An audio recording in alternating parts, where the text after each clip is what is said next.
think it's just a good opportunity to see some old friendly faces. Oh, it's quite hard work, isn't it? It's very manual, let's just say that. BBC Radio Lincolnshire. The final mixtape of the week is back tomorrow, so see if you can get all 6 points for the Mixed Up mixtape. Then, tonight, it's a big one on the telly.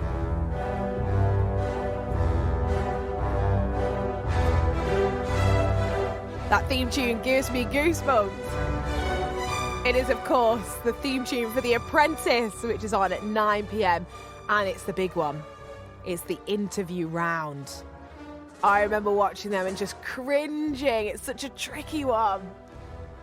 Now, Sir Alan Sugar's right-hand man, Claude, is back. He is back. He's not been in for a while, but he's probably going to be even more brutal than ever. Here are some of his best bits. OK, look, I've told you how pleased I was with your CV, and then I came on to actually look at the proposal that you're pitching for Lord Sugar, and frankly, it's a disgrace. The 10 years I've done this, I've never seen something that's put together 2 pages with pictures on 1 page. What do you think you're coming here for? What do you think you're coming here for? You can leave. Goodbye. Can I argue can I say... There's nothing to argue. You give me pictures of sailboats. You give me pictures of sailboats. What am I going to work on? Pictures of sailboats? What is that? What is that? That's alleged. I'm Stuart Baggs, the brand. Yeah. What on earth are you talking about? Well... You're a 21-year-old kid. You're not a brand. Well, I think when you look at what a brand means, it is something... No, don't tell me what a brand means, OK? You are not a brand. You're not a brand. I think I might be. Fine. Let's explore this a bit further, then.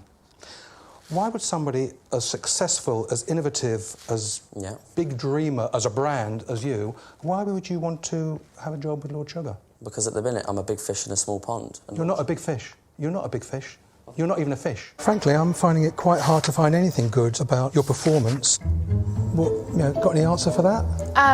I think if you break the tasks down... Yeah, well, I broke the task down and you lost 8 out of 10. Losing 8 out of the 10 tasks was horrific. It was horrific. It was. And, I don't know what you're doing here. Well, we made a good profit in the first year. We made a success of the business. What's a good profit? Well, we made 4.5% of our turnover. So. What does that mean exactly, 4.5% of your turnover? 4.5% of our turnover. It was profit, bottom line profit at the end of the day. Bottom line profit? Yes, profit. Bottom line. Pre-tax profit, yeah. 4.5%. Well, you see, you've written here 4.5% gross profit.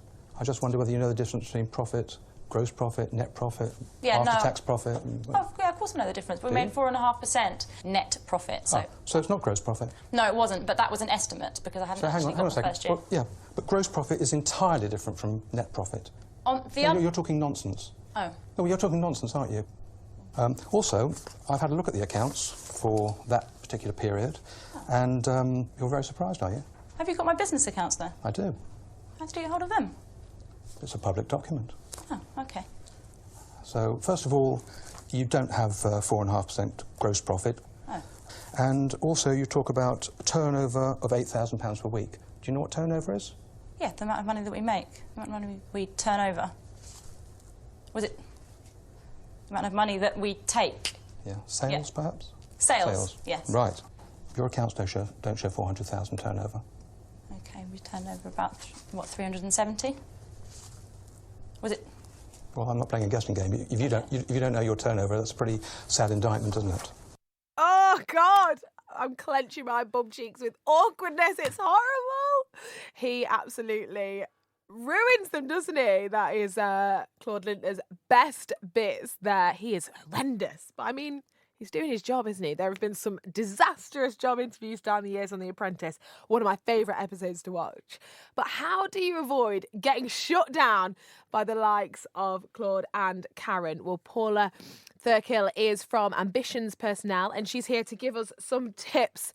Paula, you're not like Claude, are you, there in the interviews? Absolutely not. He's really brutal, isn't he? He is so brutal. I think, thankfully, a lot of my clients aren't like that. No. Oh, I was listening to that, and I felt so sorry for the people that he was grilling, but also he was absolutely right. They went in very unprepared and they were lying, weren't they? Which I'm sure you will tell people, don't do that in an interview, don't lie. No, absolutely. I think it's so important to back up your facts and figures. I think that's one of the key points we would always suggest. Preparation is absolutely critical going into any interview. Is that the main sort of thing that people should prepare then? What, their full facts and figures? Well, yeah, so depending on the type of position that they're actually going for, but I think, research into the company, into the product, the service, whatever it might be, is obviously really, really crucial.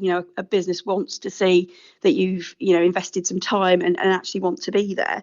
And, first impressions really, really count. So if you know your stuff and you sort of come very well presented, that's obviously really, really something that our clients would certainly pick up on.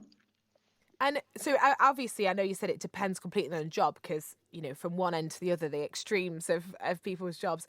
But I suppose, are there any go-to ones that go across all the boards, Paula, that, everyone should maybe do in interviews?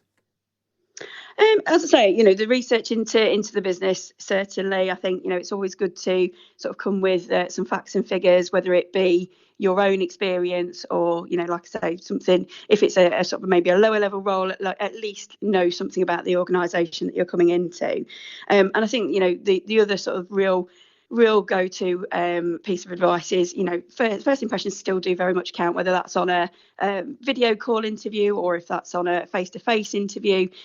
Go smartly dressed, really, really sort of make that first impression count, and really have some questions for your interviewer. That's one we certainly promote. Even if it's a case of asking the interviewer what they like about working for the business, it's certainly something that gives a talking point for sure. Oh, that's a good little tip there, Paula. I like that. And CVs then, what should go on a CV? Because I hear different CV templates. And is there a right or wrong way? I think there's a few faux pas. I think it's, Okay, certainly is a few things that you'd steer clear of. In this business, we see all sorts. So it's something that, I bet you do, yeah. It's quite close to us. I've been in this game for about 14 years now. So I've seen some real corkers. But I think just keep it nice and clear and concise. Bullet points are always very good. Steer clear of strange fonts and different colours. Those sorts of things, really. Just keep it a really professional document. Make sure it's a working document. It's up to date. It's a true reflection of you as a person. And really from that you can't go wrong. It just and know your dates. Know your information. Don't sort of rely on the interviewer sort of picking those out as you're in the room with them. And do you like watching The Apprentice, Paula? Have you watched? I mean, they've been going for years and years and years. But did you ever watch it? I have done, yes. I think it's very scary to look at that against, like I say, some of the things our candidates go through. But the principle's certainly still the same. At the end of the day, it's a two-way street. You've both got to impress each other. And yeah, I think it's. I wouldn't recommend any recent interviewees going watching it too much and being put off. Put it that way. Yeah, no, exactly. I mean, if you, I know you mentioned you worked there for 14 years, so I guess you haven't had to do like an interview for a while. But did you have any horrible interviews when you were first starting out, or did you make any of those mistakes that now that you look at in the job that you do and think, gosh, I can't believe I did that? Not interview-wise, but my CV was absolutely terrible. It read like a story. It was, I did this and then I did that, and it was really poor. I don't actually know how I got through the door. So that was, I was very lucky to just catch somebody on the phone and was invited in. So, yeah, certainly I think CVs definitely have a place. I try to work without them as much as possible, but, they do have a place, and it does need to be a true reflection of you. And yeah, there's lots of things that probably you're not taught at school that you think actually, when you get into the world of work, it's something that it would have been beneficial to know. You should be working with. Yeah. Absolutely. Paula, well, thank you so much for coming on and talking to us. Hopefully the interviews on The Apprentice tonight will go a little bit more smoothly than that. That's it. If they don't do very well, they'll have to give you a call, Paula, and you can give them some tips. That's absolutely. I'll give them a few tips, yeah. Thank you so much. Nice to speak to you. That is Paula Thirkell there from Ambitions Personnel, which is a recruitment agency based